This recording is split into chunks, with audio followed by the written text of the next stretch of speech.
Nous ne voulons pas qu'il y ait d'accord avec le Royaume-Uni s'il n'y a pas un accord sur la pêche qui permette, dans le long terme, de manière équilibrée et stable, de continuer de partager un accès réciproque aux eaux et aux ressources. Ce qu'il doit y avoir dans cet accord, c'est la garantie que les pêcheurs européens pourront continuer d'accéder aux eaux britanniques parce qu'aujourd'hui, c'est dans ces eaux britanniques que se réalise environ 40% de la pêche européenne.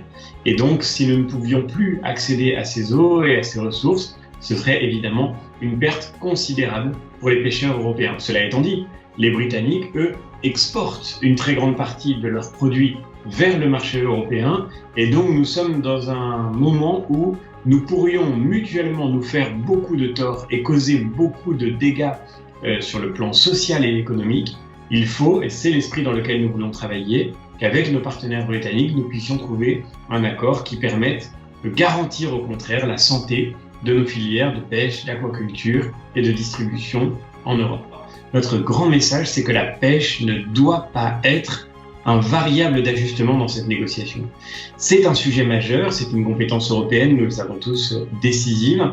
C'est un enjeu économique majeur puisque 250 000 emplois sont concernés par la pêche au niveau européen, dans les 27.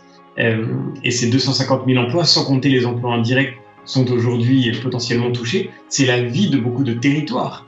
Dans certaines régions, les pêcheurs européens respectent des quotas qui sont très exigeants et sont obligés de débarquer les prises excédentaires pour pouvoir limiter leur volume et limiter le volume de ces captures excédentaires. Et c'est avec ce modèle-là, et les pêcheurs me le rappellent à chaque fois que je vais sur le terrain, avec ce modèle-là, on a vu réapparaître des populations de poissons qui sont plus denses, qui sont plus présentes, alors qu'elles étaient, pour beaucoup d'entre elles, en danger il y a encore quelques années, quelques décennies de cela. Ce modèle, il est aujourd'hui en question, parce que si demain les Britanniques décidaient de s'en affranchir, évidemment, nous avons des désaccords et nous avons des conflits entre responsables politiques, mais en mer, c'est la même ressource, c'est la même nature, c'est la même biodiversité. Et c'est de donc être, j'en suis convaincu, une seule responsabilité que nous exerçons en commun. Nous ne voulons pas devoir renégocier tous les ans un nouvel accord.